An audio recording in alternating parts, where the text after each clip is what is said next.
世界のみんなとつながろう Bridges across world communities Hello and welcome to Bridges Across World Communities, sponsored by NIA, the Nishinomiya City International Association.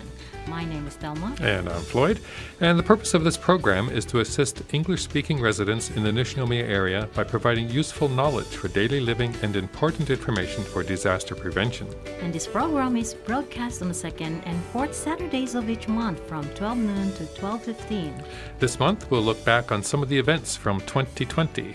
And we'll also talk about preparing for a disaster that might happen during the winter months. And our guest is Mr. John Rosewicki, originally from the U.S., who now lives in the Nishinomiya Kitaguchi area.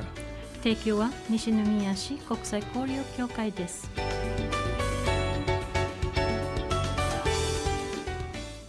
Well, Thelma, here we are. It's December again and the end of another year. Yes, and it's gone by so quickly, right? Yeah. But to be honest, I'm happy to see it go.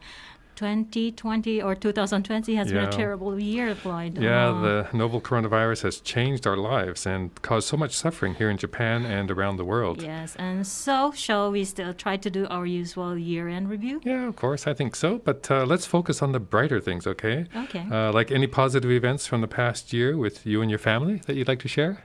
Well, okay, there's one thing more. Yeah. We got to spend more time together. Is that a good thing? It's really good. Well, my husband have to go, to do work at home. Yeah. Like almost 50 or 60% of the time. Yes. So the company asked them to do telework. Yeah. So we have just more time to spend together. That's kind of nice. So nice together with you and the kids. And the kids do have some online lesson, but of course now they went back to back to their regular schedule. That's a good thing for me. Yeah. Spend more time with my husband. How about you, Floyd? Well, let's see. I have a few things.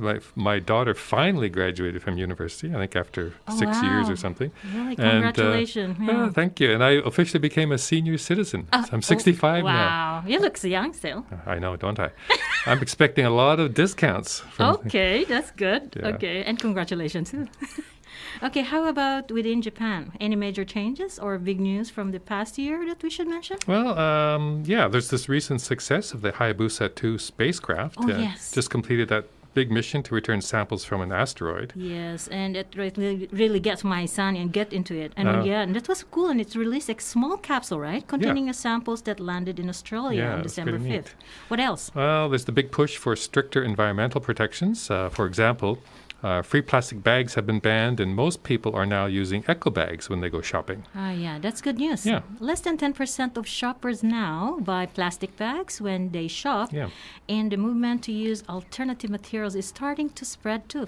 For example, wood and paper sticks for your coffee are now common, right? Yeah, it's great to see more environmental awareness in Japan.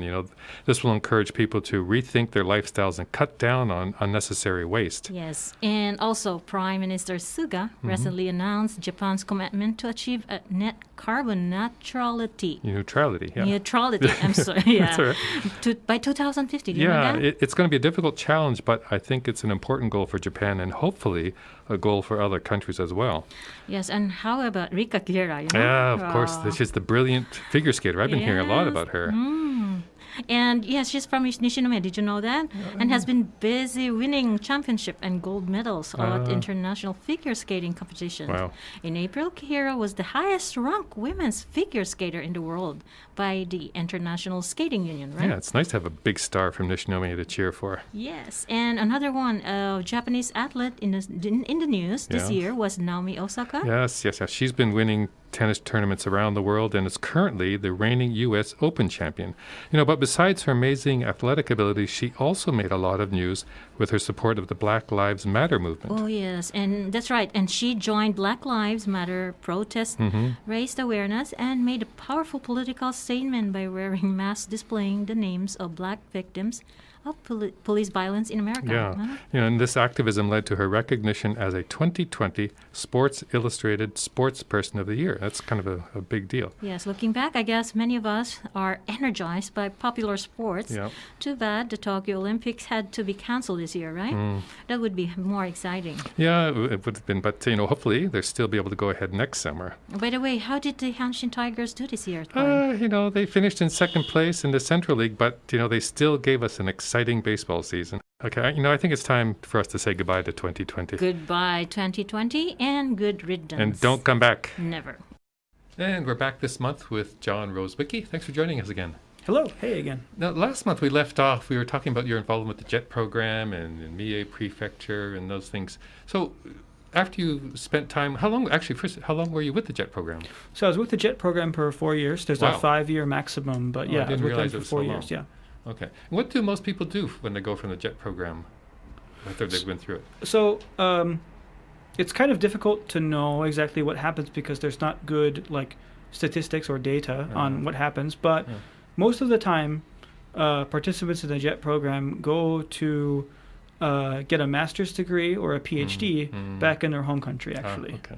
It's kind of almost like a gap year. I've heard that the current consul general in Osaka was from the JET program. I'm sure. So that's kind of the thing about the JET program is you have this kind of split between the people that go back to their home country and treat the JET program almost like it was traveling for a year or two. And then you have these people who are like me, people who are the consul general that you talked about, or there was an official in Chicago that I met that the JET program was a very formative experience in their career. That's like the first step to being able to do things. They learned Japanese, they got involved with Japanese culture, it was important to them later. And so yes, there's a split there between the people who are like that, yeah. So now you were in that program 2011 to 2015, yeah. So what are you doing now? So now I was a researcher at a Japanese university until recently. What kind of research? So do you know about the coronavirus? Have you heard of this? No, what is that? So part of my research, the easiest thing to understand is that I was researching partly the mechanics of how the protein interacts with the human body. So if you think about you have the antibody, like the B cell that is trying to fight off infection in the body, and you have a virus like the spiky coronavirus, how do those two things interact with each other? Interesting. And so I was writing software that was trying to come up with a good picture of what the coronavirus looks like, so that we could put it up against a picture of what the antibody we know looks like, and see if these two things match or don't match, or can we know something about which antibodies are going to be important for fighting off the coronavirus. Do you feel that there were some very positive results came out of this research, or is it still a long way? There were some very positive results, but the thing that I will say is that I don't think our results were helped very much by coronavirus, because we were working on this kind of technology before coronavirus. We were working on this with HIV/AIDS, and we were working on this with other diseases. And so when coronavirus happened, it was actually kind of the opposite, I feel like, that there's this big rush for results about coronavirus, and our software wasn't quite ready yet. And it would have been ready, and it is ready now, and it's very good now. But it's just everything got sort of reprioritized to be about coronavirus in a way that I don't think was very helpful. What do you think our odds are, for you kind of in the field of a vaccine coming out soon? So I think a vaccine will definitely come out soon. What do you mean by soon? Next year. Okay. So next spring, there will be a vaccine, I think. But the thing that I worry about is that when we look at how long people who have had coronavirus have stayed, have been able to not get the coronavirus again, how long they've had antibodies, that period has been very short. It's not like the flu or chicken pox or other kinds of sicknesses where you get it once, you don't get it again. It seems like coronavirus is a little bit different in that even if you get it and you have antibodies, maybe you get it again in 6 months. That's not very encouraging. And so like influenza, right? Well, yeah. So it's more like influenza, like the seasonal influenza. Every time even you have the vaccine, the next year you're not sure you're going to get it again. Exactly. Yeah. And it's not because coronavirus is always changing, even though it is. All of these viruses are always changing in response to the human body and all that. And it's not necessarily because coronavirus is changing. It's because the way coronavirus works is different from other kinds of viruses in that it has a very large autoimmune component, which is that pieces of the virus, they look like pieces of the human body. And so if your body succeeds in fighting it off, that's actually bad because your body is fighting itself at that point. Wow. And so we think that the reason that this short-term kind of immunity happens is because it's actually not good for your body to have long-term immunity to coronavirus because it looks like, in some part, like human tissue. Sure. Well, it'll be nice when we can get through this and maybe get back to some kind of normal in the next few years. I don't know when that's going to happen. I think we will. Yeah. Now, we have about 30 seconds. Maybe you could explain functional clustering of B-cell receptors using sequence and structure features. So yes, of course. That's my first author paper. No, we're just looking at some of the papers you've authored and co-authored, and it's a pretty impressive list here. So just want to add that. Now let's go to like a little more lighter side. What are you doing now? Where are you living in the area, and do you have family? What's your personal life like? Okay. I want to synthesize you have your a question? questions. Oh, good. Because Okay. he mentioned about like he came from Sapporo, going to Mie. So I want to ask what kind of food you'd ever tried, and what's your favorite food from all over those places you went to? So for me, this is going to sound really strange because Japanese people don't really consider this to be Japanese food, but my favorite Japanese food is Japanese curry. Oh, you sounded like my husband. It's a good comfort food. Oh, why? How come you say Japanese curry things that can make you really relax? It's kind of something. Yeah. I was always surprised how big curry was a part of Japanese dining. I didn't realize it. Yeah. Before. Or omurice, something. Yeah, like. omurice. Yeah, so for me, coming from Indiana, coming from the Midwest, there's not a lot of spicy food. We have some Mexican food, but in general, we don't eat spicy food.